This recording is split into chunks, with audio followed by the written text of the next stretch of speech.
Giuliani developed broken windows. This was really big, I believe, in the 80s and 90s. Correct me if I'm wrong. What it was based on was this fascinating psych study by this guy who essentially put a car, like a Toyota, Honda, in a lower income neighborhood that was pretty beat up, low SES, and just left it for a week. And then he did the same in a higher end neighborhood. And so he wanted to see how the population would respond to this. In the lower income neighborhood, people had basically pulled parts and salvaged parts from this car, and there were a few broken windows. Some people had taken a bat, beaten the sides of the car. It was pretty beat up, and had taken wheels off, taken parts out of the engine was gone, the motor was gone. And in the really high-end neighborhood, nothing happened to that car. It was in the same condition as it was when he dropped it off. Then what he tried was putting the same nice vehicles in each neighborhood. He started one out beat up in the lower income neighborhood to see how much more quickly people would begin stealing parts. And he found that it was true, that people were beginning to essentially become vultures and take from this vehicle and steal parts much more quickly within a few days, as opposed to towards the end of the week when people had more time to scope out this car. What was really interesting was he put this car into the high-end neighborhood, really clean cut, manicured lawns. He hit it a few times with a bat and broke a window. And to his surprise, essentially the same thing that had happened to the car in the lower income neighborhood happened to the car in the higher end neighborhood once it already had a broken window and it was a little banged up. Essentially what they discovered was a car in a higher end neighborhood, when taken care of, remained in good shape. A car in a higher end neighborhood that was not taken care of was quickly abused and beaten more, and parts salvaged and stolen from, and some people would light it on fire and do all kinds of stuff to it once it had already been beat up a little bit. And he thought that was really an interesting thing that us humans do. It turned into this project of gentrification in New York City, with the hopes that once they saw that certain areas had been renovated and certain buildings had been renovated and certain areas of lower income neighborhoods were taken care of, that people would tend to continue that momentum and do the same. What he failed to address, and why this is no longer a policy, was the source of low income problems and challenges, and the reason why people were taking the time to steal from these vehicles was also for survival.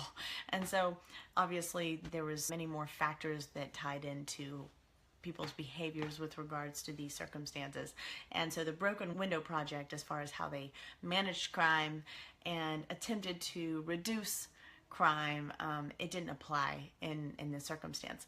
But what we did take out of it, and what I took from this example, was the interesting way our brains work with regards to treatment of objects. And we talk about this quite a bit in object relations. The idea that if we think highly of something, we treat it well, and if we think poorly of something, we don't treat it well. And so I wanted to take a moment to talk with you guys about how that applies to ourselves and how we treat ourselves. And so using that example, you see that trickle-down effect, like, oh, I've gained weight, and so you quit taking care of your body, you quit dressing as nicely as you used to, you quit, for women maybe quit wearing makeup, men quit shaving and they just grow their hair out, they don't even care anymore. The reduction of self-esteem that we have also begins to trickle into a reduction of self-care, right? Have any of you guys experienced any of that? It happens often when we lose a job. You find yourself, you lose a job, and when you had your job, you had a workout routine, you saw friends after work every day, you went on bike rides, or I don't know what your routine would be. I'm just kind of, you know, when you have that momentum going, you're able to sustain in other areas of your life too.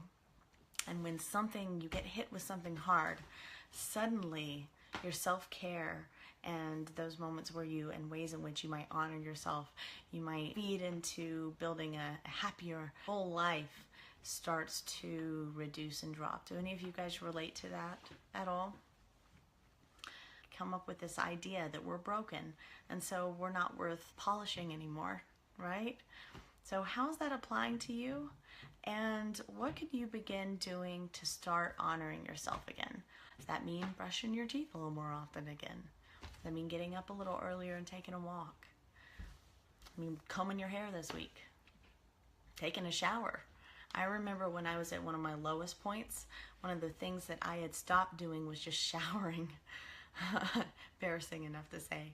I'd shower every couple of days. Yeah, it was just like, I stopped reaching out to friends. Oh, they wouldn't want to hear from me. We do these things.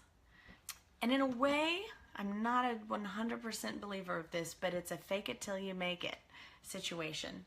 That in honoring ourselves, we feel better. And when we feel better, we have more energy to honor ourselves and honor others. It's hard to honor others when we don't feel it ourselves. And ultimately, the takeaway is you are not broken. You're not perfect, but you're not broken. And you are always worth time, love, attention, self-care, space. You deserve breaks. You deserve kind words. You deserve hugs and kisses and touch and no touch and leave me alone. You deserve that too. You deserve all of those things all the time, regardless of any experiences you've had, any mistakes that you've made, any people you've hurt, any things you've done that you feel shame over. You still deserve all of those things, okay? That you are not broken. You're just human, and you deserve to be loved, okay? All right, well, I am going to hop off at that. Thank you guys for always participating and being on tonight.